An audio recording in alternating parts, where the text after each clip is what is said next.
Good morning, dear students. I, Professor Basavaraj Kuluche, welcome you all for today's lecture of Company Law and Secretarial Practice. This is module number 2, video number 10. In today's class, we shall discuss the doctrine of ultra vires meaning. Here it lays down that if any act of the company or any contract entered into by the directors on behalf of the company, and if it is beyond the powers vested in the directors and company by the object clause of the memorandum of association, it is considered null and void. Which means any director or any, say, member entering into any contract which is beyond the limits of his power and it is not mentioned in the memorandum of association, at that point of time these kind of contracts or agreements are treated as void or null. This is known as doctrine of ultra vires. Then the doctrine of ultra vires is a fundamental rule of company law. It states that the objects of a company as specified in its memorandum of association can be departed from only to the extent permitted by the act. Or in simple words, the limits or powers given to any member or any director, he need to function within that. This, if they try to break, it is void or it is against the law. Therefore, this is known as doctrine of ultra vires. Hence, if the company does not act or enters into a contract beyond the powers of the directors and or the company itself then said act, contract is void and not legally binding to the company. Here the term ultra vires means beyond powers. In simple, it is known as beyond powers.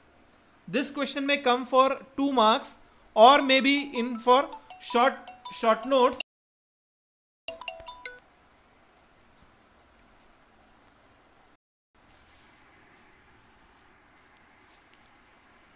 or maybe for short notes, and at that point of time you are supposed to write these points, that is the 2-3 slides what we are discussing now. So the ultra vires means beyond powers. In legal terms, it is applicable only to the acts performed in excess of the legal powers of the doer.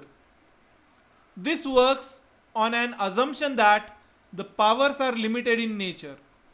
Since the doctrine of ultra vires limits the company to the objects specified in the memorandum, the company can be or the company should or the members should follow the powers vested to them and they should function within those limits with what powers they have.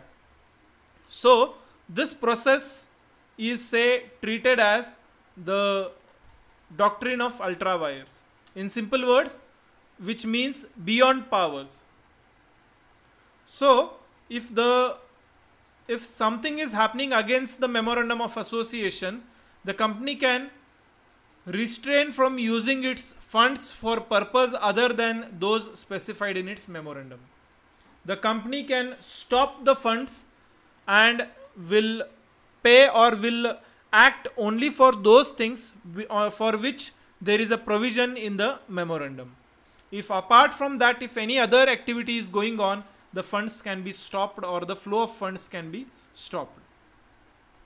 Then restraint from carrying on trade different from the one authorized.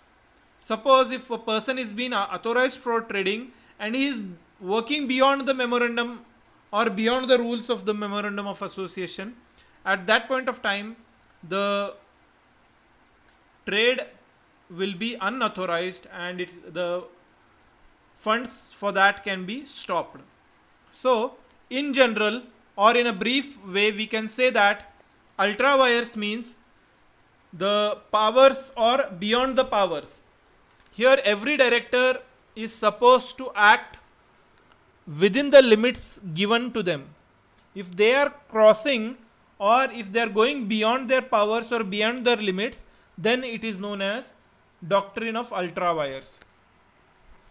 Last time few students, they had written that instead of writing doctrine of ultra wires, they had written the meaning of virus. So we should understand the question and write to the point. Unnecessarily, whatever, if you try to bluff, you all will score 0 marks. So be careful while writing and getting the concepts cleared.